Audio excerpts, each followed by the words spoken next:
हरे कृष्णा. सर्वांचं स्वागत आहे. आज अध्याय 6 आपण करतोय ध्यान योग. मी प्रथम मंगलाचरण म्हणते आणि मग आपण चालू करूया. ओम अज्ञानतिमिरान्धस्य ज्ञानाञ्जनशलाकया चक्षुरुन्मिलितं येन तस्मै श्री गुरवे नमः. श्रीचैतन्यमनोभीष्टं स्थापितं येन भूतले स्वयं रूप गदामह्यं ददाति स्वपदान्तिकं.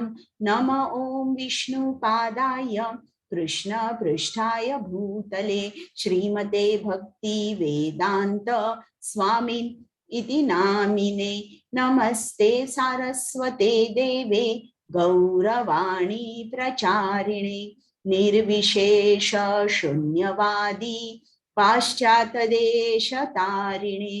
हे कृष्णा करुणा सिंधु दीनबंधु जगतपते गोपेश गोपिका कांत राधाकांत नमोस्तुते. तप्त कांचन गौरांगी राधे वृंदावनेश्वरी वृषभानुसुते देवी प्रणमामि हरिप्रिये. जय श्री कृष्ण चैतन्य प्रभु नित्यानंद श्री अद्वैत गदाधर श्रीवासादि गौर भक्तवृंद. हरे कृष्ण कृष्ण कृष्ण हरे हरे हरे राम राम राम हरे हरे. सर्वांचं स्वागत आहे. ज्यांच्या आनंदासाठी मी तुम्हाला भगवद्गीता समजावून सांगायचा प्रयत्न करते आणि ज्यांच्या आनंदासाठी तुम्ही भगवद्गीता ऐकताय, 1 तास बसून ऐकताय, तुमचा आरामाचा वेळ असेल किंवा कामाचा वेळ असेल, ऑफिसचा वेळ असेल, तो बाजूला ठेवून तुम्ही ऐकताय, तर त्या श्री श्री राधा गोविंदना मी इकडनंच साष्टांग नमस्कार करते. त्याचप्रमाणे श्रीला कृपामूर्ती श्रील प्रभुपाद ज्यांनी आपल्यासाठी गीता इतक्या सोप्या शब्दात लिहून ठेवली आहे आणि इस्कॉन मंदिराची स्थापना केली आहे, त्यांनी जर ही स्थापना केली नसती तर मग कदाचित आपण भेटलोही नसतो, हा उपक्रमी झाला नसता आणि आपल्याला ज्ञानही मिळालं नसतं. म्हणून श्रील प्रभुपादांना माझा साष्टांग नमस्कार. त्याचप्रमाणे नामानिष्ठ प्रभूजी, प्रेमा माताजी ज्यांनी मला शिकवलं, ट्रेनिंग दिलं आणि त्यांनी जर मला इन्स्पिरेशन दिली नसती तर कदाचित मी आज तुमच्या समोर बसले नसते. त्यामुळे त्या दोघांना मी वंदन करते आणि मग आजचा वर्ग चालू करते. आता आजच्या अध्यायाचं नाव आहे ध्यान योग किंवा अष्टांग योग. आता मी तुम्हाला अनम्यूट करते आणि तुम्हाला प्रश्न विचारते, तुम्ही उत्तराला तयार राहा. आता इकडे तुम्ही हे बघितलंय, एक चित्र मी तुम्हाला काही दाखवणार आहे. तर तुम्हाला काय वाटतं की हा योग आहे का? इकडे बघा, या माणसानी याची मान पुरलेली आहे, हा असा शीर्षासन करून उभा आहे, हा पण माणूस. मग आता इकडे बघा, हा तर हा योग आहे का? बोला सरिता माता, बोला. हठयोग आहे का हा? तुम्हाला काय वाटतं, हा योग आहे का की फक्त हे एक फिजिकल एक्सरसाइज आहे? योगासन आहे. बरोबर. सुरुवातीला जे होतं ना ते. हा, हे सुद्धा काय प्रकार आहे हा? हठयोग म्हणता नाही येणार याला. हा पण एक आसन सारखंच आहे की हा जो माणूस आहे त्यांनी त्याच्या प्राणावर एक प्रकारचा प्राणवायू आहे तो कंट्रोल करू शकतो, म्हणून तो त्याचा प्राणवायू खूप वेळ कंट्रोल करू शकतो, म्हणून डोकं त्यांनी मातीत घातलेलं आहे. आता हे मला सांगा, ही लोक याला म्हणतात बियर योगा, याला म्हणतात गोट योगा, किंवा याला म्हणतात ऑफिस योगा किंवा चेअर योगा, किंवा इकडे विविध प्रकार आहेत योगाचे दाखवलेले आहेत. तर हा योग म्हणजे काय आहे? हा फक्त तुम्हाला तुमच्या शरीरासाठी आहे. तुम्हाला तुमचं शरीर चांगलं आरोग्यवान राहावं म्हणून हे एक फिजिकल एक्सरसाइजेस आहेत. तो योग नाहीये. योग म्हणजे काय तुम्ही मला सांगा. मी तुम्हाला आता सांगितलंय योग म्हणजे काय. बोला श्वेताली माताजी, तुम्ही हात वर केला होता. योग म्हणजे काय? योग म्हणजे जोडल्या जाणे कोणाकडे? भगवंताकडे, परमेश्वराकडे. करेक्ट. कनेक्शन विथ कृष्णा म्हणजे योग.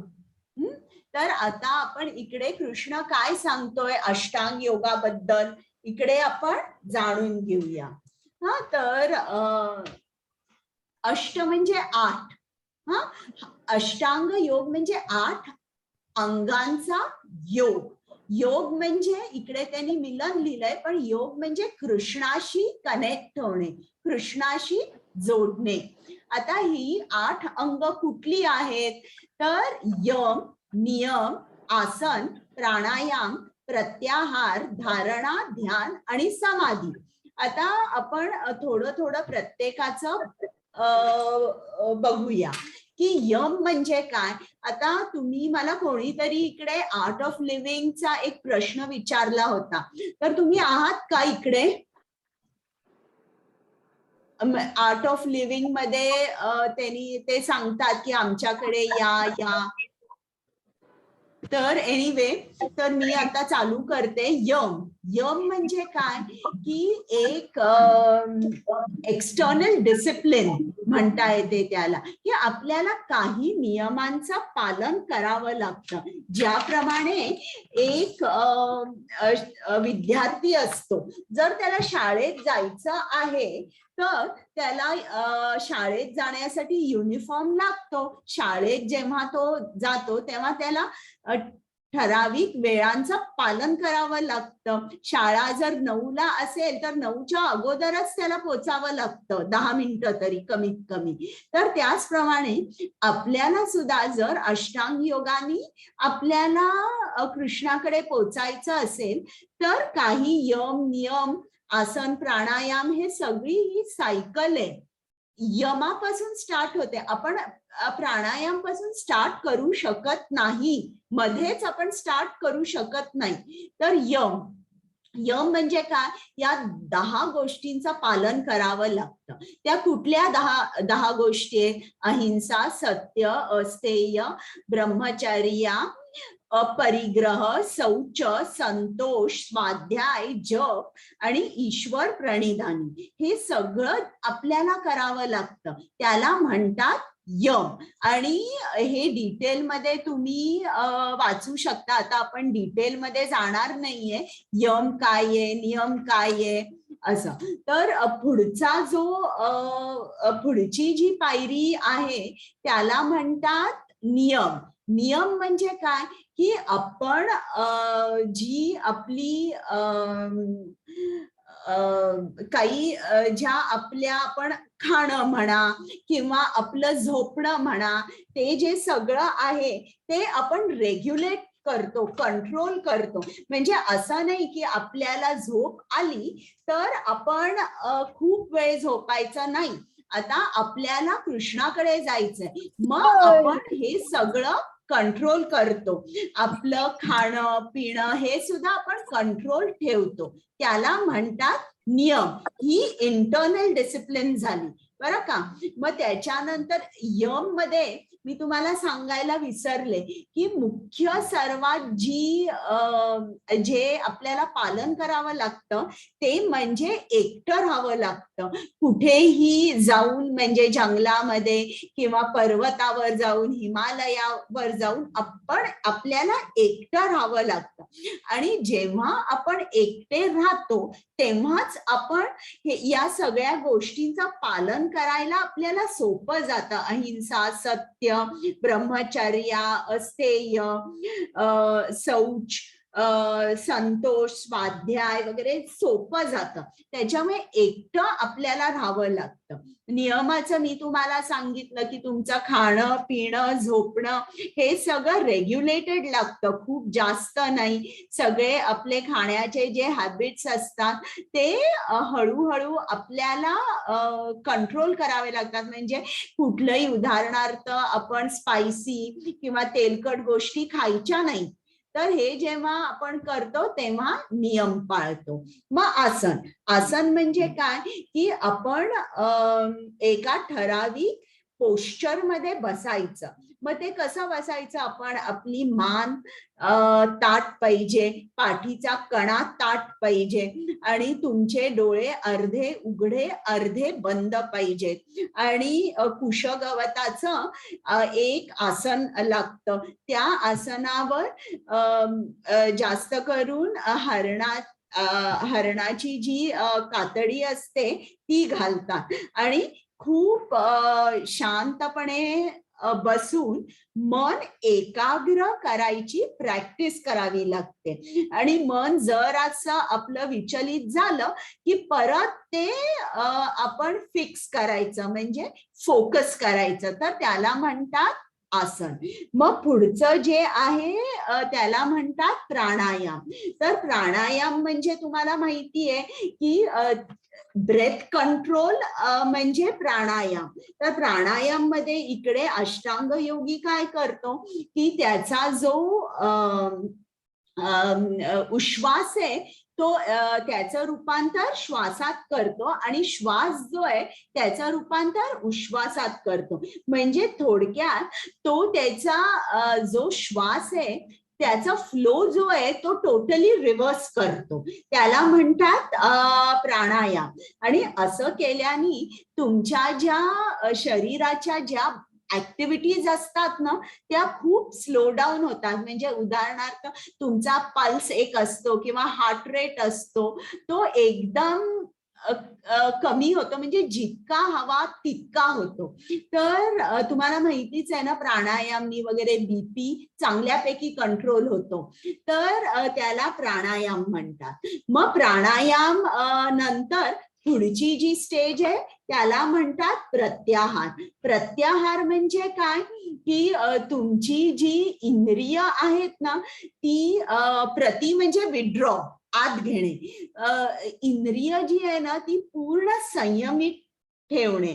आता इकडे नेहमी उदाहरण कासवाचं देतात. आता कासव चाललेला आहे आणि समोर त्याला दिसलं की आता एक हिंस्र प्राणी आहे की आपल्याला आता खाऊन टाकणार आहे. डेंजर दिसल्यावर कासव काय करतं, आपले सगळे अवयव आत घेतं आणि त्या प्राण्याला काय वाटतं की एक दगडच आहे.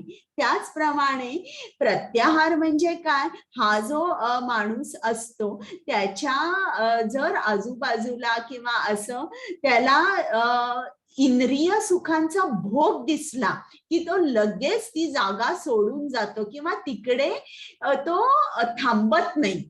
तर त्याला म्हणतात प्रत्याहार म्हणजे विड्रॉवल ऑफ सेन्सेस.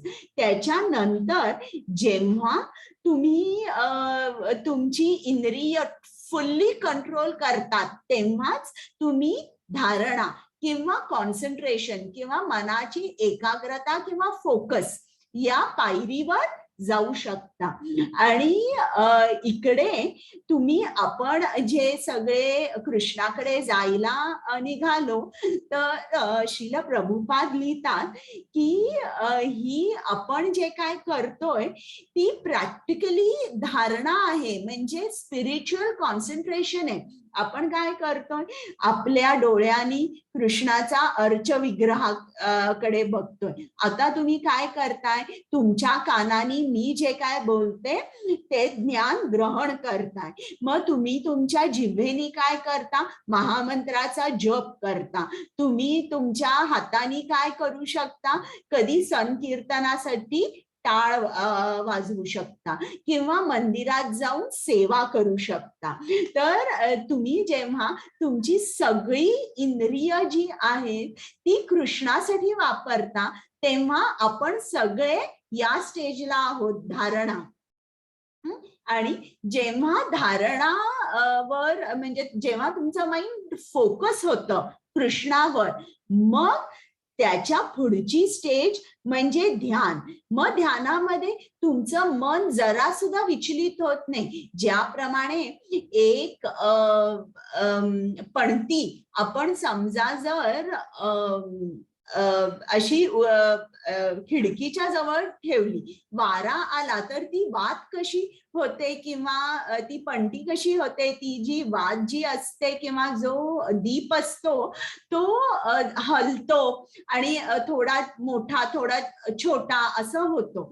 पण समजा जर आपण एक काच ठेवली, बत्ती काच ठेवली आणि ती जी वात असते किंवा तो जो दिवा असतो तो छान स्थिर होतो आणि त्याची ज्योत पण चांगली दिसायला लागते आपल्याला.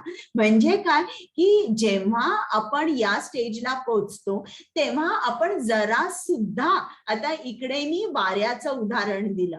वारा म्हणजे काय की ती ज्योत जी जळते ती ज्योत वाऱ्यामुळे छोटी मोठी होते. पण वाराच जेव्हा आपण ब्लॉक करतो म्हणजे सेन्सेस, जेव्हा आपण सगळे सेन्सेस आपली इंद्रिय कृष्णाच्या सेवेसाठी वापरतो तेव्हा आपण या स्टेजला पोहोचतो. आपलं मन जरा सुद्धा विचलित होत नाही. कोणी जर आता तुम्हाला सांगितलं की तुम्ही आता भगवद्गीतेचा क्लास सोडा आणि आज संध्याकाळी आपण चांगल्या पिक्चर बघायला जाऊया, तर तुम्ही ऐकाल का त्यांचं? मला सांगा बरं. तुम्हाला अनम्यूट करून सांगा मला, ऐकाल का त्यांचं? नाही ऐकणार. म्हणजे आता तरी 18 दिवसांसाठी तुम्ही ऐकणार नाही. म्हणजे तुम्ही टोटली तुमचं मन एकाग्र झालेलं आहे की नाही मला हेच ऐकायचंय, मी कुठेही दुसरीकडे येणार नाही. असं जेव्हा आपल्याला दिवसातून 24 तास होतं, असं श्रीला प्रभुपाद होते. म्हणजे ध्यान ते एक तऱ्हेचं ध्यानच आहे. आणि ध्यानाची पुढची स्टेज म्हणजे समाधी. इकडे समाधी म्हणजे काय, तुम्ही कृष्णाचे शुद्ध भक्त होता. तुम्ही कृष्णाबरोबर शुद्ध भक्त असल्यामुळे तुमच्यावर कुठलीही संकट आली, कितीही दुःख तुम्हाला सहन करावी लागली, तरी तुम्ही त्याच्यानी तुमचं मन विचलित होत नाही. तुमचं कॉन्सन्ट्रेशन पूर्ण कृष्णाच्या कमल चरणावर असतं. त्याला म्हणतात समाधी. तर आता तुम्ही मला सांगा की हा योग करायला तुम्ही तयार आहात का? तुम्हाला पर्वतावर जंगलात जाऊन राहावं लागेल. मग तिकडे काय मोबाईल वगैरे घेऊन जाता येत नाही. सगळं खाणं पिणं झोपणं खूप मॉडरेट करावं लागेल. तुम्हाला रेग्युलेट करावं लागेल. ताठ बसावं लागेल. आणि असं नाही की एकच तास बसायचं, तासन तास तुम्हाला या आसनामध्ये पद्मासन घालून, कारण जेव्हा पद्मासन घालतो तेव्हा नॅचरली आपला पाठीचा कणा मान ताठ राहते, डोळे अर्धे बंद ठेवावे लागतात. आणि असं नाही की मला आता वाघाची डरकाळी ऐकू आली किंवा कुठला तरी भयानक आवाज ऐकू आला, चला आपण उठूया दुसरीकडे बसूया, असं नाही. मग प्राणायाम, मग प्रत्याहार. तर मला सांगा बरं अनम्यूट करून, तुम्ही हे करायला तयार आहात का? अष्टांग योग. नाही माताजी. नाही माताजी. बरं, आता आपण ऐकूया अर्जुन काय म्हणतोय ते. हे बघितलं इकडे हा अष्टांग योगी कसा आहे, किती वर्ष तो बसलेला आहे. म्हणजे त्याच्या दाढीवरून केसावरून समजतं.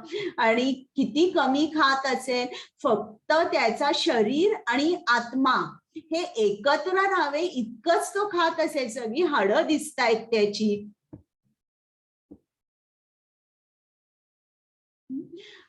गायत्री वाचतेस का?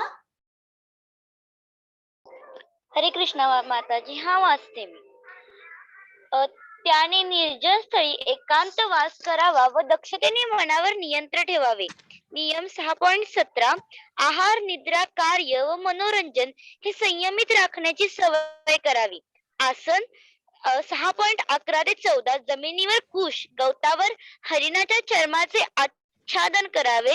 ही बसायची जागा अति उंच व अति खोल नसावी व ती पवित्र असावी. त्याने त्याचे शरीर व मान व डोके एका रेषेत सरळ ठेवावे व स्वतःच्या नासिकाग्रावर लक्ष केंद्रित करावे. याप्रमाणे शांत संयमित मनाने भिंतीचा लवलेशही नसताना मैथुनापासून पूर्णतः मुक्त असताना त्याचे माझे चिंतन करावे. हरे कृष्ण. तर इतके सगळे नियम आहेत आपल्याला जर अष्टांग योग करायचा असेल तर. आता पुढचा नियम वाच, प्राणायाम.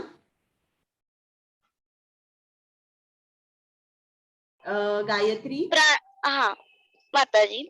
प्राणायाम 5.29 प्रयत्नपूर्वक उच्छ्वासाने श्वासात व श्वासाचे उच्छ्वासात अवरोधन करून अंततः तंद्री लावावी. म्हणजे इकडे बघा केवढं अवघड हे आहे. आपल्याला हे 8 अंग दाखवली आहे, ती सोपी नाहीये. प्रत्येकात यम नियम. आता आपण ऐकूया प्रत्याहार टू समाधी. गायत्री वाच. हा माताजी. प्रत्याहार 6.15 भौतिक जगापासून विमुक्त. धारणा 6.18 मानसिक क्रियाकलाप अनुशासित करून भौतिक इच्छांपासून पूर्णपणे मुक्त होऊन तो दैवी शक्तीत लीन होतो. त्याला योगी म्हणतात. ध्यान 6.19 ज्याप्रमाणे हवा नसलेल्या जागी लावलेल्या दिव्याची वात फरफटत नाही, त्याप्रमाणे ज्याचा मनावर संयम आहे तो सातत्याने दैवी स्वरूपाचे चिंतन करतो. समाधी 6.30 ते 23 मोठ्यात मोठ्या संकटात असताना देखील तो शांत असतो. हे खरोखरच भौतिक जगातील संकटांपासून मुक्ती आहे. आता बघूया आपण अर्जुन काय म्हणतोय. तर तुम्ही मला ऑलरेडी सांगितलं की हे सगळं ऐकल्यावर की तुम्हाला हा योग करायची इच्छा नाही. आता अर्जुन बघा कोण होता. तो द्रोणाचार्यांचा पट्ट शिष्य होता. तो का पट्ट शिष्य होता? कारण त्यांनी जेव्हा एकदा सर्व कौरव पांडवांना बोलवलं द्रोणाचार्यांनी आणि त्यांनी सांगितलं की हा जो पक्षाचा डोळा आहे त्यावर तुम्ही नेम धरायचा आणि मी सांगेन त्यांनीच तो धरायचा आहे. तर अगोदर त्यांनी सर्वांना प्रश्न विचारले की तुम्हाला काय दिसतंय, काय दिसतंय. मग प्रत्येकाने सांगितलं आम्हाला आकाश दिसतं, पर्वत दिसतोय, झाड दिसतंय, पानं दिसताय, झाडावरची फळं फुलं दिसताय. पण अर्जुन हा एकटाच म्हणाला की मला फक्त पक्षाचा डोळा दिसतोय. तेव्हा द्रोणाचार्यांनी फक्त अर्जुनाला सांगितलं की धनुष्य उचल आणि नेम धर. तर अर्जुन इतका फोकस्ड होता केवढ्या लहान वयात. मग त्याच्यानंतर हे तुम्हाला माहितीये स्वयंवराच्या वेळेला सुद्धा अर्जुनाचा नेम अचूक होता आणि तो जो मासा वर गोल गोल फिरत होता त्या मास्याकडे न बघता त्या मास्याच्या प्रतिबिंबाकडे बघता बघता त्यांनी नेम धरला. तर काय अर्जुनाचं कॉन्सन्ट्रेशन असेल, केवढं मन एकाग्र असेल असा नेम धरायला. आणि अर्जुन हा साधा सुद्धा नव्हता बरं का. तो नर नारायणापैकी एक होता. म्हणजे त्याचे अनेक जन्म झाले होते आणि जेव्हा कृष्ण नारायण होता तो नर होता. त्याच्यामुळे तो खूप त्याचं मन एकाग्र आणि खूप कॉन्सन्ट्रेटेड फोकस्ड असा अर्जुन होता. तरी आता अर्जुन काय म्हणतोय आणि अर्जुनाने शंकराला सुद्धा एकदा त्याचं युद्ध झालं. शंकराला बघायचं होतं खरोखर हा अर्जुन एवढा मोठा योद्धा आहे की त्याचं असंच कौतुक करतायत. म्हणून एकदा शंकराने भिल्ल रूप घेतलं. ज्या जंगलामध्ये अर्जुन शिकार करत होता तिकडेच शंकर भिल्ल रूपामध्ये आला. आणि असं झालं की हे जे डुक्कर आहे, या डुकराला ज्या क्षणी अर्जुनाने बाण मारला त्याच वेळी शंकराने बाण मारला आणि दोघांचंही भांडण झालं की हा जो शिकार आहे हा माझा आहे. तेव्हा ते दोघही म्हणाले की मी बरोबर आहे, मी बरोबर आहे. तेव्हा दोघांचंही युद्ध झालं. युद्धामध्ये शंकराला हरवता नाही आलं अर्जुनाला. आणि अर्जुनाचं युद्ध कौशल्य बघून शंकर भगवान खूप खुश झाले आणि त्यांनी अर्जुनाला गांडीव धनुष्य दिला. तर असा अर्जुन होता, म्हणजे खूप मोठा योद्धा होता. त्याला काय माइंड कंट्रोल करायला अगदी सोपं होतं. हे नरनारायण. तर अर्जुन नर होता आणि कृष्ण नारायण होते. आणि इतका अर्जुनाचा फोकस होता, म्हणजे इतका त्याचा तप झाला होता. तर आता अर्जुन काय म्हणतोय आपण ऐकूया. कुमुद माताजी. चंचलं हि मन कृष्ण परमाते बलवदृढं तस्याहं निग्रहं मन्ये वायुरिव दुष्करम्. हरे कृष्ण. आता बघूया काय म्हटलंय. हरे कृष्ण. गायत्री वाचतेस?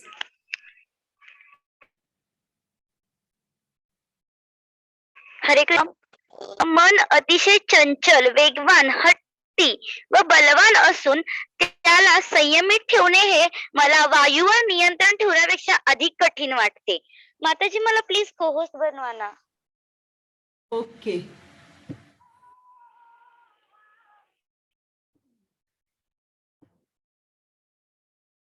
एक मिनिट. तू जरा हात वर कर. कुठे आहेस तू?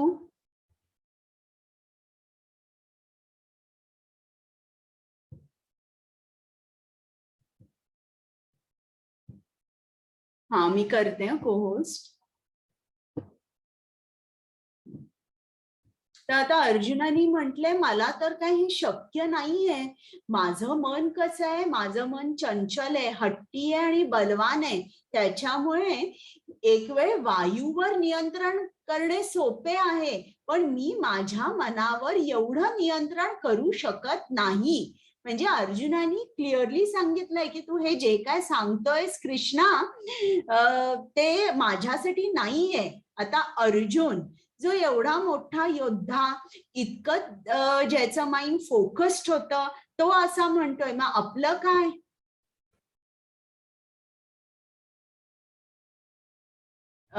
हरे कृष्ण. गायत्री. हा माताजी. हा वाचते. कृपाळू ईश्वर म्हणाले, हे बलवान बाहू कुंती पुत्र, चंचल मनावर नियंत्रण ठेवणे हे निश्चितच अत्यंत कठीण आहे, पण ते सातत्याने प्रयत्न करून व विरक्तीद्वारे शक्य आहे.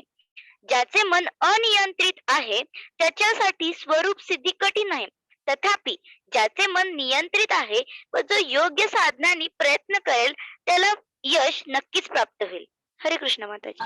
आता कृष्ण सांगतोय की अर्जुन असं नाही आहे की हे शक्यच नाहीये, अशक्य अशी गोष्ट नाहीये, नाही तर मी तुला कसं सांगीन. हे चंचल मन जे आहे ते अभ्यासाने, वैराग्याने, तुझं मन जे चंचलपणा आहे तो पूर्ण जाईल. तुझं मन सुद्धा बलवान होईल आणि मी तुला जी अशक्य गोष्ट आहे ती सांगणार नाही. पण अर्जुनाला तरी अजून ते पटलेलं नाहीये.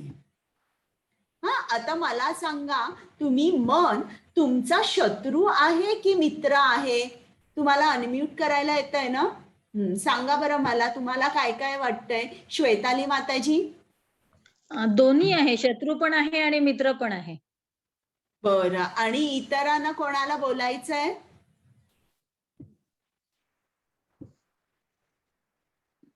प्रवीण प्रभूजी.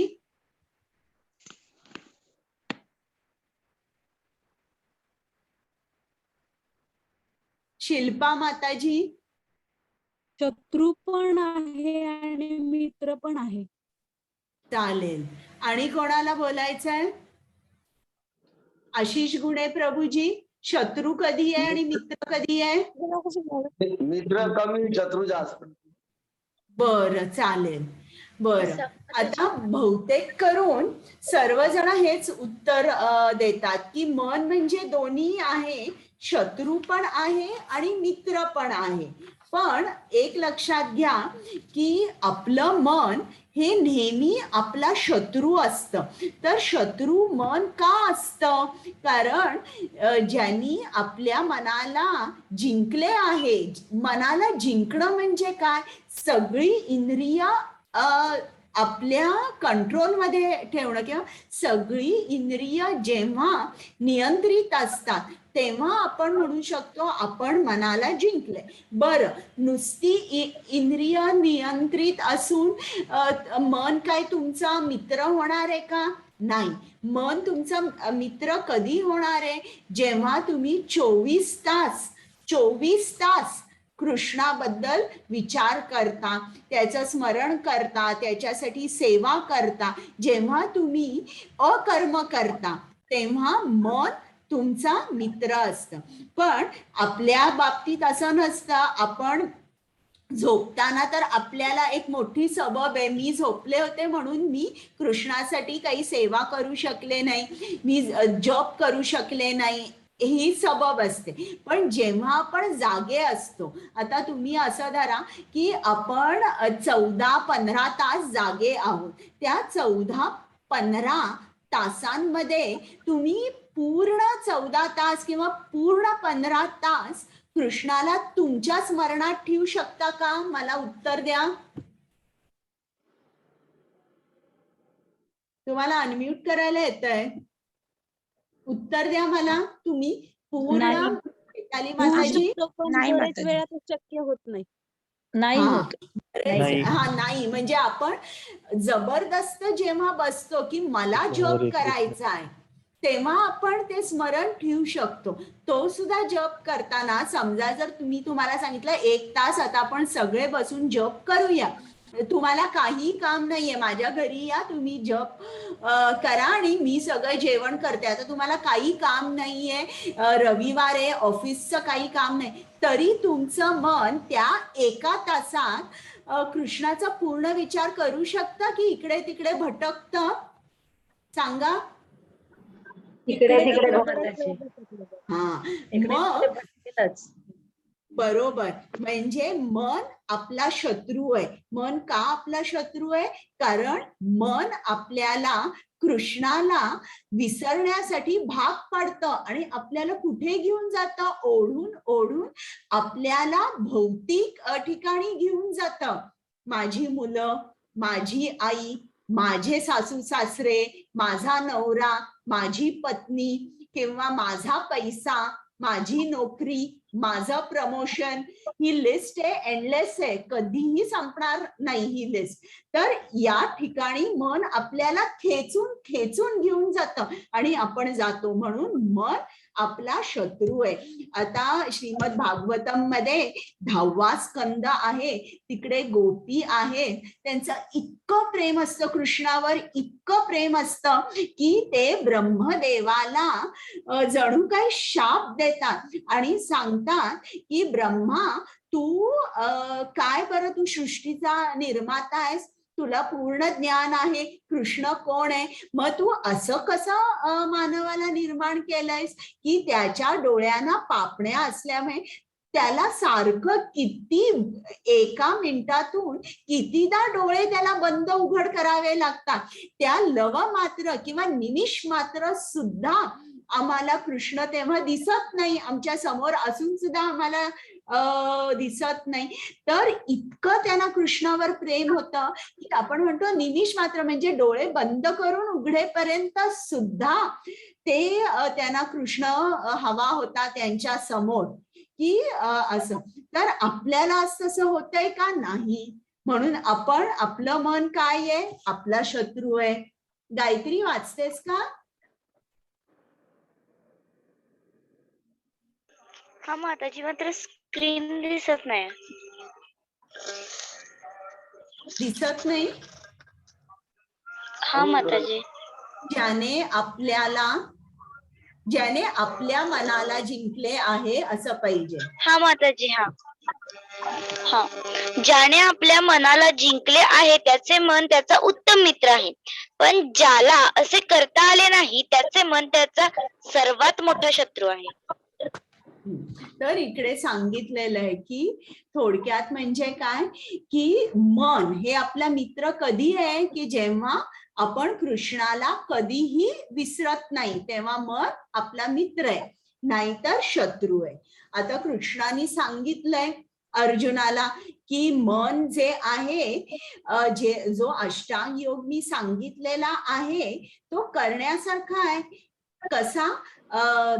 प्रॅक्टिस करून आणि वैराग्याने तुला करण्यासारखं आहे. आणि तू तुझं जे मन आहे, मन जेव्हा तुझा मित्र होईल तेव्हा तर अगदीच शक्य आहे. पण अर्जुनाला अजूनही हे पटलं नाही आणि त्याला अष्टांग योग आवडलेलाच नाही. मग तो काय प्रश्न करतोय कृष्णाला की समजा जर या योग साधनेत अष्टांग योग करता करता एखादा माणूस असफल झाला, म्हणजे असं होऊ शकतं की अष्टांग योग करता करता एखाद्या माणसाला मरण आलं आणि समाधीपर्यंत तो पोचलेला नाहीये, मध्येच त्याला मरण आलं.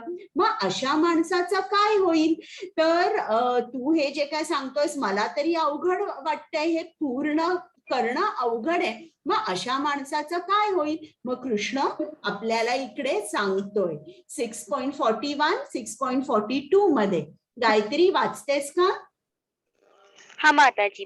ज्याला योग साधनेत यश प्राप्त झाले नाही त्याची गती काय होते? 6.41 अनेक वर्षे पवित्र जीवांच्या ग्रहांवर आनंदात व्यतीत केल्यावर ज्याचा जन्म नीतिमान कुटुंबात किंवा श्रीमंत घराण्यात होतो. 6.42 तो भक्तिभावी व ज्ञानी कुटुंबात जन्म घेतो. असा जन्म निश्चितच अत्यंत दुर्मिळ आहे. म्हणजे इकडे कृष्ण सांगतोय की तो किती कृष्ण आपल्यावर प्रेम करतो बघा, आणि त्याला कृष्णाला किती आपण हवे आहोत की तुम्ही लवकर माझ्याकडे या. म्हणून कृष्ण काय सांगतो की एकदा तुम्ही जर माझ्याकडे येण्यासाठी सुरुवात केली तर तुमचं काहीही वाया जात नाही, तुम्ही केलेले प्रयत्न वाया जात नाही, तुम्ही जे काय करता ते मी जपून ठेवतो. तर इकडे कृष्ण आपल्याला काय सांगतो की समजा जर तुम्ही अष्टांग योग चालू केला आणि तुम्ही समजा जर तुमचं 3% झाला अष्टांग योग किंवा 10% झाला, तर जेव्हा पुढचा जन्म तुम्हाला येतो तुम्ही डायरेक्ट 11% चालू करता, डायरेक्ट तेव्हा चालू करता. तुमचा 80% झाला असेल तर 81 परत तुम्ही चालू करता. मग ते चालू करण्यासाठी आपण कृष्णाकडे जाण्यासाठी प्रयत्न करतोय, मनापासून प्रयत्न करतो. कृष्णाला माहितीये की ही लोक प्रयत्न करतायत माझ्याकडे यायला. मग तो काय करतो की अशा लोकांना जेव्हा त्यांचा मृत्यू होतो तेव्हा त्यांना तो उच्च ग्रहावर खूप आनंद उपभोगायला देतो आणि मग त्यांचा जन्म तो अशा कुटुंबात करतो, नीतिमान कुटुंब किंवा श्रीमंत घराण्यात त्यांचा जन्म होतो. म्हणजे एक त्यांना बेसिक प्लॅटफॉर्म असतो की ही माणसं जी असतात की घरी ते त्यांच्या आई वडिलांना बघतात, त्यांचं आचरण खूप चांगलं असतं आणि घरातून ते ज्या मॉरल व्हॅल्यूज आहेत ते खूप छान शिकतात. आणि श्रीमंत कुटुंबात सुद्धा काय असतं, त्यांना रोज म्हणजे नोकरीवर जा किंवा पैशाचं इतकी काळजी नसते, म्हणून ते त्यांचा वेळ कृष्णाकडे किंवा जो योग त्यांचा राहिलेला आहे तो परत करण्यासाठी तो टाइम तो कृष्णासाठी देऊ शकतात. म्हणून कृष्ण त्यांना काय करतो, नीतिमान कुटुंबात किंवा श्रीमंत घराण्यामध्ये जन्म देतो, किंवा समजा जर एक अगदी 80-85% 90% असेल, खूप त्याचा अष्टांग योग झालेला आहे आणि थोडक्या कारणासाठी असं झालंय की तो राहून गेला, तो असफल झाला. मग कृष्ण काय करतो, अशा योग्याला ज्ञानी कुटुंबात जन्म देतो. म्हणजे लहानपणापासून तो जो त्याच्या घरी संकीर्तन होतं, त्याच्या घरी त्याचे आई वडील त्याला कृष्ण कथा सांगतात, लहानपणापासून त्याच्या घरी स्वामी येतात, त्याच्या घरी भागवतम वाचलं जातं. लहानपणापासून तो या सगळ्या गोष्टींना एक्सपोज्ड असतो. संकीर्तन, त्याच्यानंतर मंदिरात जाणं, मंदिरात सेवा करणं. तर हा जन्म जो आहे, एका वैष्णव कुटुंबात जन्म अत्यंत दुर्मिळ आहे, हे कृष्णाने सांगितलंय. इकडे दिसते ना स्लाइड, हा लहान मुलगा, त्याचे आई वडील बसलेले आहेत, ते संकीर्तन करतायत.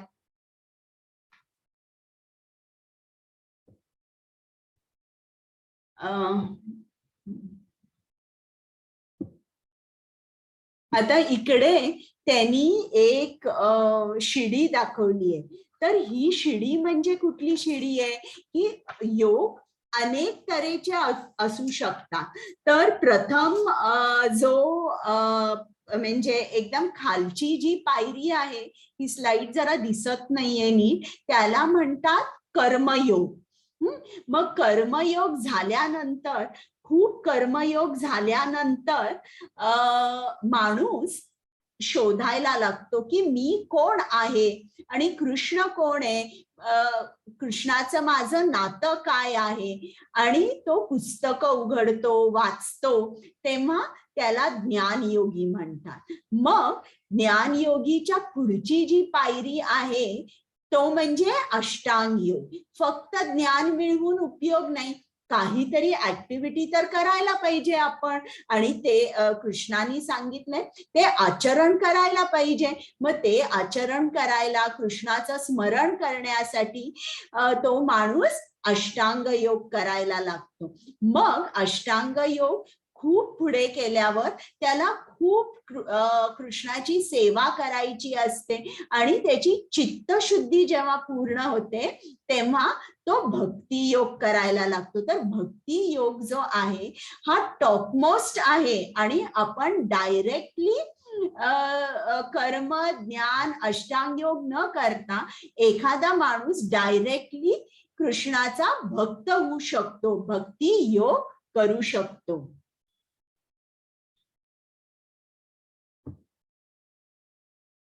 हरे कृष्ण. गायत्री. हरे कृष्ण माताजी. आणि सर्व योगी पैकी जो पूर्ण श्रद्धा पूर्वक सतत माझ्या स्वरूपात स्थित होतो व दैवी प्रेमाने मला पूजतो, तो सर्वाधिक सामिप्याने योगाद्वारे मला प्राप्त होतो व तो सर्वश्रेष्ठ असतो. आता इकडे अर्जुनाला प्रश्न पडलाय. कृष्ण एकसारखा अष्टांग योग म्हणतोय, आणि मला तर अष्टांग योग आवडला नाही, मला शक्य नाही. पण कृष्ण म्हणतोय की शक्य आहे, मनाला पूर्ण संयमित करून तुला अष्टांग योग करता येतो. आणि अष्टांग योग जरीही तू पूर्ण केला नाहीस तरी कृष्णाने सांगितलंय की प्रयत्न जरी केला त्याला सुद्धा मार्ग आहे. तू प्रयत्न केलास, तुला चांगल्या कुटुंबामध्ये, नीतिमान कुटुंबात जन्म मिळे, श्रीमंत कुटुंबात जन्म मिळे, किंवा वैष्णव कुटुंबात सुद्धा तुला जन्म मिळू शकेल. पण अर्जुनाला ते पटलेलं नाही, आणि चेहऱ्यावरून कृष्णाला समजलंय की अर्जुनाला अष्टांग योग आवडला नाही. म्हणून कृष्णाने काय सांगितलंय की जो भक्तीने, प्रेमाने माझी सेवा करतो, सगळे योगी त्याला प्रिय आहेत, पण जो प्रेमाने माझी भक्तीने सेवा करतो तो योगी सर्वात श्रेष्ठ आहे, आणि तोच योगी मला खूप आवडतो.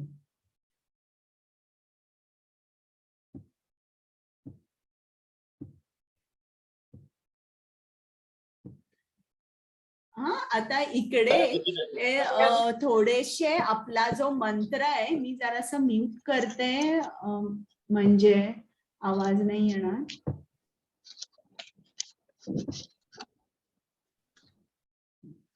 म्हणजे आता इकडे आता हरे कृष्णा मंत्र कृष्णाने तर सांगितलंय की तुम्ही भक्ती योग करा. भक्ती योग करायचा म्हणजे काय, आपण मंत्राचा जप करायचा, आपण कृष्णासाठी सेवा करायची, श्रील प्रभुपादांनी सांगितलेलं सगळं ऐकायचं, त्याचप्रमाणे आपण नेहमी प्रसाद ग्रहण करायचा. आता भक्ती योग आपण उद्यापासून चालू करू, तेव्हा भक्ती योगामध्ये कुठल्या नियमांचं पालन करायचं आणि कशी कृष्णाची सेवा करायची हे उद्यापासून मी सांगेन. तर आता पण त्या अगोदर हे सगळं कुठे आलेलं आहे, हरे कृष्णाचा मंत्राचा जप करायचा किंवा आपण हा जो मंत्र आहे हा कुठे लिहिलेला आहे की तुम्ही हरे कृष्ण महामंत्राचा जप करा किंवा कलियुगामध्ये हरे कृष्ण मंत्रच म्हणा, हे कुठे लिहिलेलं आहे. तर हे जे वेगवेगळ्या ग्रंथांमध्ये लिहिलेलं आहे त्यापैकी आपल्याला इकडे काही जे ग्रंथ आहे त्यातलं मी तुम्हाला वाचून दाखवते. श्रीमद भागवतम मध्ये 12वा स्कंद 3रा अध्याय 52वा श्लोक जो आहे त्यात त्यांनी सांगितलेलं आहे. तर त्यात त्यांनी काय सांगितलेलं आहे की हे जरा इंग्लिश मध्ये लिहिलं असल्यामुळे जरा माझं वाचण्यामध्ये इकडे तिकडे होऊ शकेल जरा, पण तरी कृते यध्यायतो विष्णु त्रेतायाम यजतो मखैहु द्वापारे परिचार्याया कलौ तद्धरि कीर्तनात्. कलौ तद हरी कीर्तना म्हणजे कृतयुगामध्ये ध्यान. कृते हे जरासं थोडंसं चुकलेलं आहे इंग्लिश मध्ये ना. कृते यध्यायतो विष्णू म्हणजे कृतयुगामध्ये विष्णूचं ध्यान करणं हाच मार्ग होता कृष्ण प्राप्तीसाठी. त्रेता युगामध्ये यज्ञ करायचे, मोठमोठे यज्ञ करायचे, तो मार्ग होता कृष्ण प्राप्तीसाठी. द्वापार युगामध्ये खूप मोठ्या स्तरावर विस्तृत मंदिर पूजा करायची, दान धर्म करायचा, हा मार्ग होता कृष्ण प्राप्तीसाठी. पण कलियुगामध्ये कृष्ण प्राप्ती फक्त हरी कीर्तनाने होऊ शकते, हे श्रीमद भागवतम मध्ये दिलेलं आहे. हरे कृष्ण माताजी, मी एक 10 मिनिटांमध्ये मी येते. चालेल चालेल. ठीक आहे माताजी, हरे कृष्ण. हा आता इकडे तुम्हाला दाखवलंय सतयुग. या सतयुगामध्ये लोकांचं 1 लाख वर्षांचं आयु होतं आणि जवळजवळ 20,000, 10,000, 30,000 इतकी वर्ष लागायची त्यांना हा अष्टांग योग करायला. आणि ते करू शकायचे कारण त्यांचं आयु मोठं होतं आणि ते शरीराने पण खूप स्ट्रॉंग होते आणि मन सुद्धा त्यांचं स्ट्रॉंग होतं, बलवान होतं, म्हणून ते करू शकायचे. त्रेतायुगामध्ये इकडे दाखवलंय होम हवन, मोठे मोठे यज्ञ करायचे. ते आता शक्य आहे का? नाही, एवढे पैसे खर्च करायला शक्य नाही आणि हा यज्ञ करायला खूप ब्राह्मण लागतात. कलियुगामध्ये एकही ब्राह्मण नाही. हे का, हे मी तुम्हाला 18व्या अध्यायात सांगणार आहे बरं का. तर त्रेतायुगातला शक्य नाही एवढे पैसे घालवणं आणि मंत्र म्हणायला ब्राह्मणही नाही. सतयुगा मध्ये जेवढं आयुष्य होतं तेवढं आता आयुष्य नाहीये. द्वापार युगामध्ये भव्य पूजा करण्यासाठी वेळ पण नाहीये आणि पैसेही तेवढे नाहीयेत आपल्याकडे, त्याच्यामुळे आपण ते करू शकत नाही. मग कलियुगात आपण काय करू शकतो? भगवंताच्या नामाचे संकीर्तन करू शकतो. म्हणजे जेव्हा आपण इतर वाद्य घेतो जसे मृदुंग, टाळ, पेटी, तबला आणि तेव्हा आपण कृष्णाचं नाम घेतो त्याला संकीर्तन म्हणतात. आता एक उंच बिल्डिंग आहे, समजा जर 50 फ्लोर्सची ती बिल्डिंग आहे, तर त्या बिल्डिंगवर एकदम वरच्या मजल्यावर जायचं असेल तर दोन तऱ्हेने वर पोहोचू शकता. एक म्हणजे शिडी घ्यायची आणि दुसरं म्हणजे लिफ्ट घ्यायचं. तर लिफ्ट घेतल्याने पटकन तुम्ही पोहोचू शकता आणि तुम्हाला त्रासही होत नाही. शिड्या चढत चढत जायला तुम्ही खूप त्रास होऊ शकतो किंवा आपण म्हणू शकतो नाही आता मी चढत नाही, चढूच शकत नाही, माझे पाय दुखतात.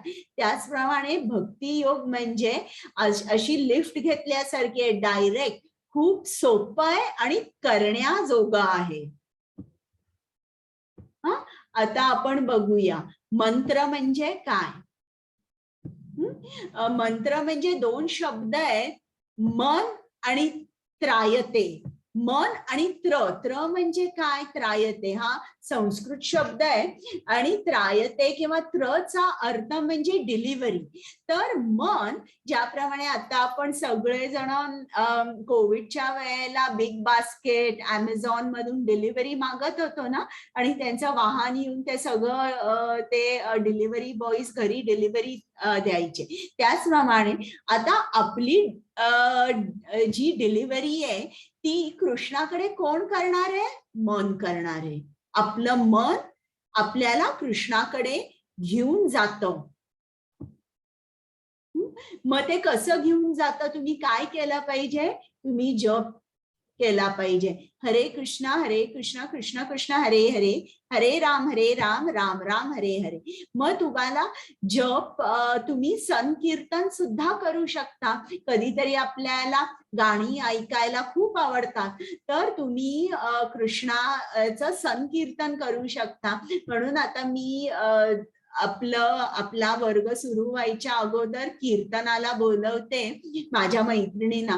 तर प्रत्येक जण वेगवेगळ्या चालीत गातं. म्हणजे तुम्हाला मला दाखवायचंय की एकच मंत्र कधीतरी जर आपल्याला कंटाळा आला तर आपण तो वेगवेगळ्या चालीत गाऊ शकतो. तर जेव्हा आपण तो गातो वाद्यांसह त्याला संकीर्तन म्हणतात. आता हे जे नाम आहे किंवा हरे कृष्णाचा मंत्र कुठे कुठे काय काय सांगितलंय तर नारायण संहितेत सांगितलेलं आहे. द्वापार्यैर जनैर्विष्णु पंचरात्रैस्तु केवलै कलौ तु नाम मात्रेण पूज्यते भगवान हरिही. म्हणजे तुम्ही हरी पूजा करा, हे नारायण संहितेमध्ये सांगितलेलं आहे.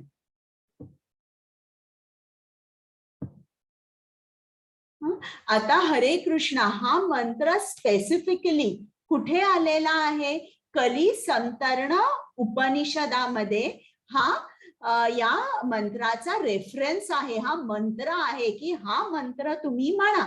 मग इकडे काय सांगितलंय, इति षोडशकं नाम्नां कली कल्मषनाशनं नात पर तरोपाय सर्व वेदेषु दृश्यते.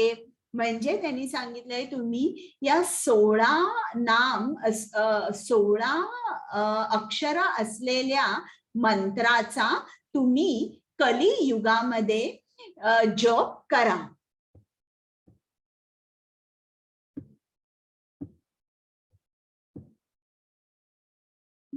बरं, आणि कुठे आलेलं आहे हे चैतन्य चरितामृत आदी लीला 17.21 मध्ये आलंय.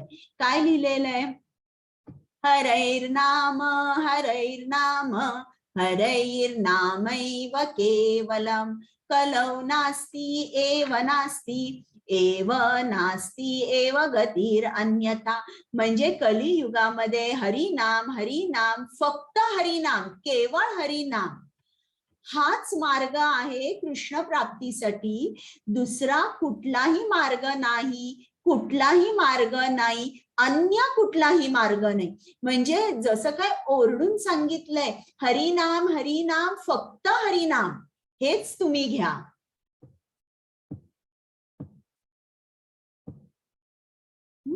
आता इकडे त्यांनी श्रीमद भागवतम मध्ये परत एक रेफरन्स आहे 12वा स्कंद 3रा अध्याय 51 श्लोका 51 श्लोक.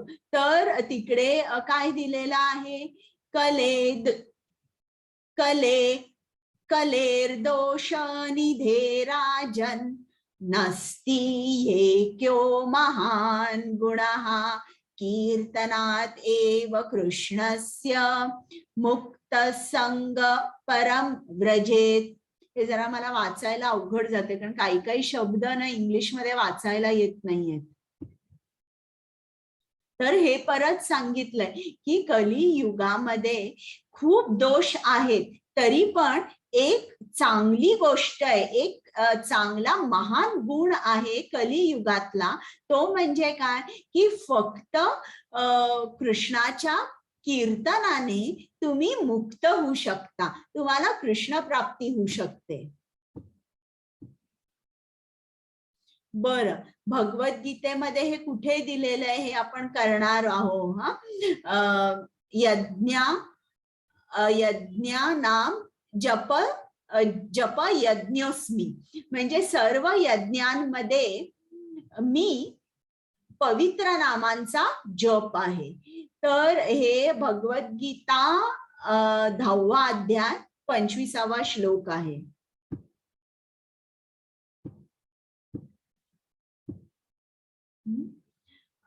गायत्री वाचतेस? हा माताजी.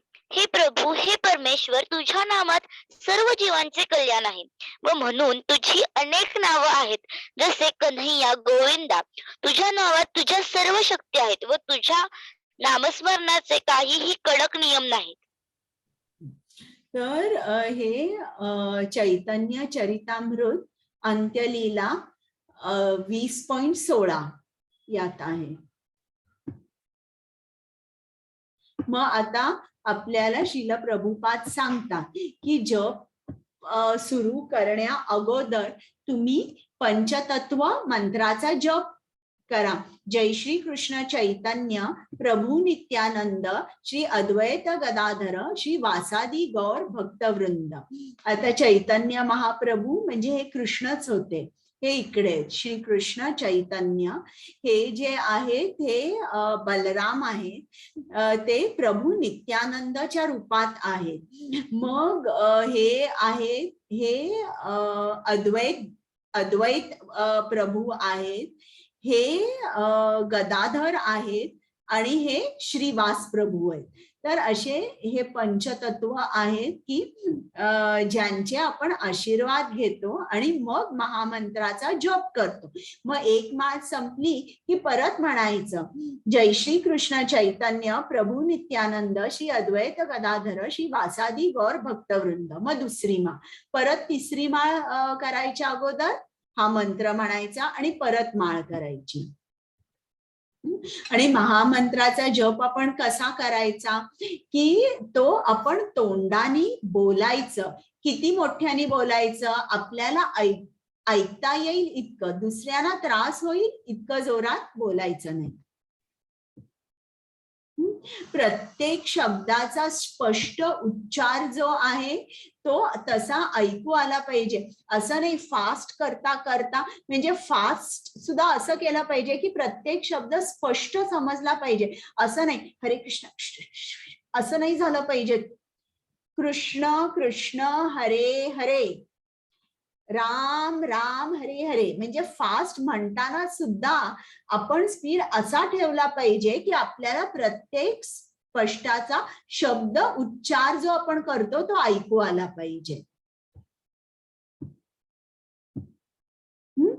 आणि आपण जप माळेवर करावा.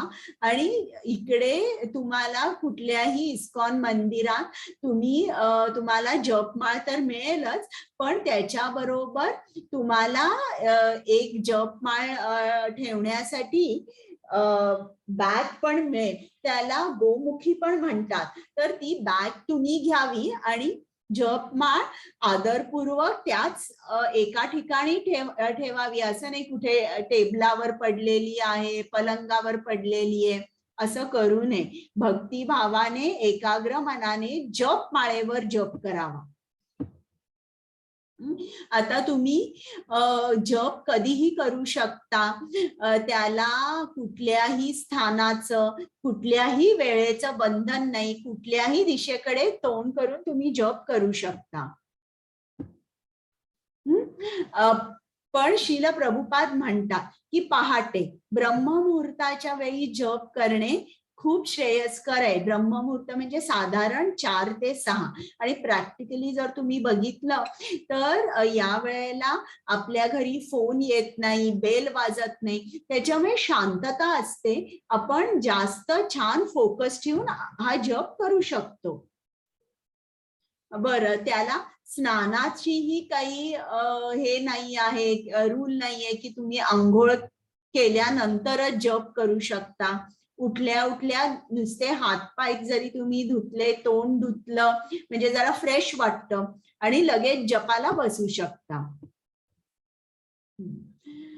जप आपण जपमाळेवर करावा आणि रोज आपण काउंट ठेवायचा. आज 4 माळा झाल्या, 5 माळा झाल्या, 2 माळा झाल्या, म्हणजे जेव्हा आपण तो मोजतो तेव्हा आपली डिसिप्लिन राहते. आणि शक्यतो तुलसी माळा जी आहे त्याच्यावर जप करावा.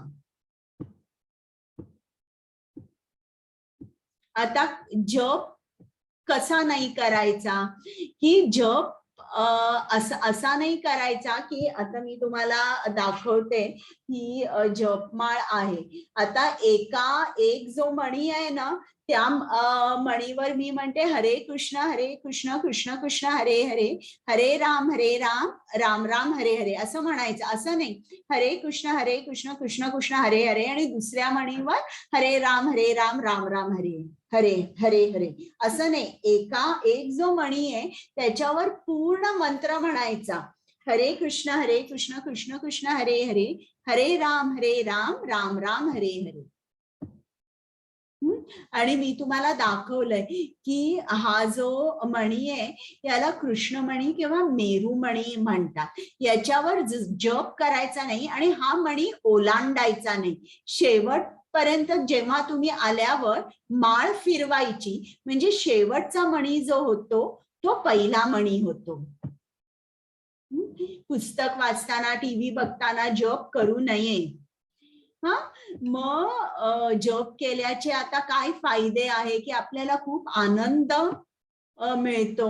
आपल्याला कर्म फलांपासून मुक्ती मिळते. जसे जसे आपण जप करतो, मनापासून जप करतो, कृष्णाची सेवा करायला जातो, तेव्हा आपली जी कर्म असतात ती जणू काय भस्मसात होतात. म्हणजे ज्याप्रमाणे एका ठिकाणी समजा जर खूप सुकलेलं गवत ठेवलेलं असतं आणि एक ठिणगी जरी पडली ना तरी ते पूर्ण भस्मसात होतं. त्याचप्रमाणे आपण सुद्धा जेव्हा नाम घेतो तेव्हा आपल्याला आपली जी कर्म असतात ती पूर्ण कृष्ण जाळून टाकतो. आता इकडे बघा, लोकांना खूप वाईट सवयी असतात, दारू, सिगरेट, पण जेव्हा तुम्ही कृष्ण नाम घ्यायला लागता तेव्हा आपण याचे गुलाम असतो बरं का.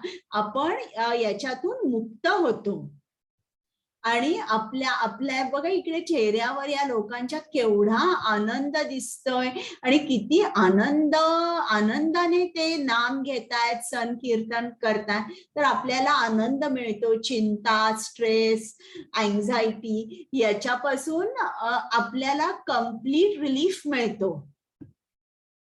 इकडे बघितलं ना किती हे अगदी आनंदाने नाचतायत. श्रील प्रभुपादांनी या लोकांना डान्स शिकवला होता, स्वामी डान्स, तर ते हे करतायत. हा खरा आनंद मिळतो. म्हणजे आनंद हा जो या भक्तांना मिळतोय हा त्यांच्या हृदयात असलेला जो परमात्मा आहे ना त्याच्याबरोबर कनेक्शन झालंय आणि त्याच्यातून तो आनंद त्यांना मिळतो. नाहीतर हे मी तुम्हाला अगोदर चित्र दाखवलं होतं. आनंद म्हणजे लोकांना काय वाटतं, एकत्र जायचं, पबला जायचं किंवा रेस्टॉरंटमध्ये जायचं किंवा वेकेशनला जायचं, रिसॉर्टमध्ये जायचं, म्हणजे आनंद आपण आपल्या इंद्रियातून घेत असतो. पण खरा जो आनंद असतो ना, तो असा असतो.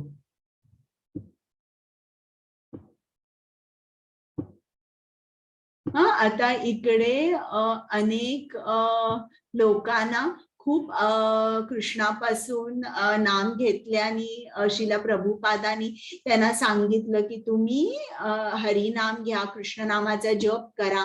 तेव्हा प्रत्येकाला खूप काय काय फायदे झाले आणि त्यांनी ते लिहिलेले आहे.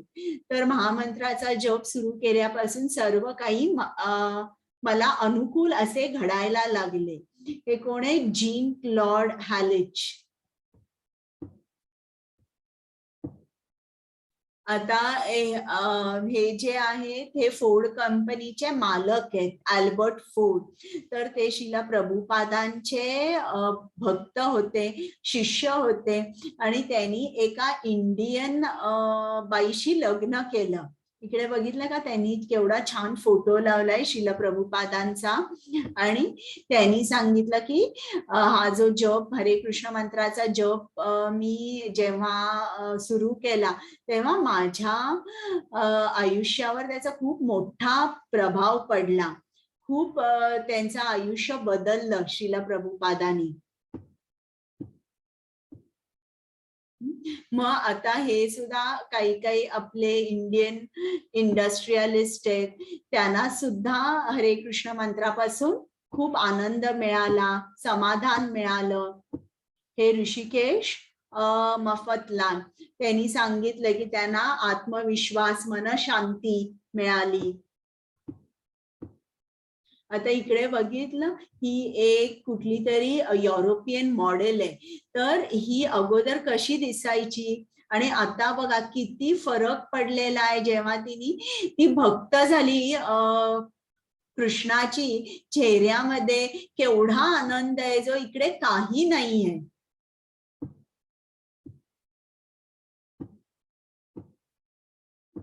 इकडे सुद्धा ही आणि एक मॉडेल आहे, ती बघा इकडे कशी दिसते आणि इकडे किती वेगळा, म्हणजे किती ट्रान्सफॉर्मेशन झालंय त्यांच्या चेहऱ्यामध्ये. म्हणजे जेव्हा खरा आनंद मिळतो ना, खरोखर आपलं रूप एकदम बदलतं.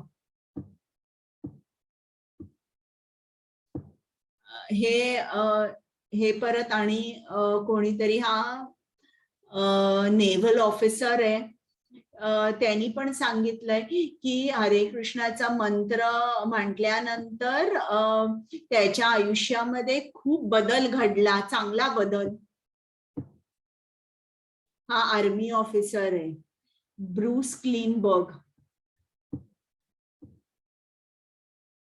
आता वेगवेगळ्या जणांनी सांगितलंय की त्यांना काय वाटतंय. इकडे यांनी सांगितलं की त्यांचा स्ट्रेस, डिप्रेशन आणि तमोगुण, मोड ऑफ इग्नोरन्स जो होता हा कमी झाला आणि सत्वगुण म्हणजे मोड ऑफ गुडनेस मध्ये ते स्थित झाले. हा जो माणूस आहे डेव्हिड वुल्फ, की त्यांनी याच्या महामंत्रावर रिसर्च केला की काय इफेक्ट होतोय हरे कृष्णा महामंत्राचा. इकडे यांनी सांगितलं की माझं मन एकाग्र व्हायला महामंत्रांनी मदत केली. इकडे या बाईंनी सांगितलंय की जेव्हा मी नर्वस होते तेव्हा हरे कृष्ण मंत्राचा जप करून मी खूप शांत होते.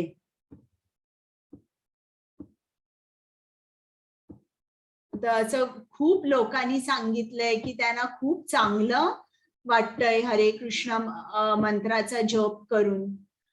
आता तुम्हाला काही प्रश्न वगैरे आहेत का, काही विचारायचं आहे? जर तुम्हाला प्रश्न नसतील कुमुद माताजी, तुम्ही गीता महात्म्य म्हणता का? अनम्यूट करू.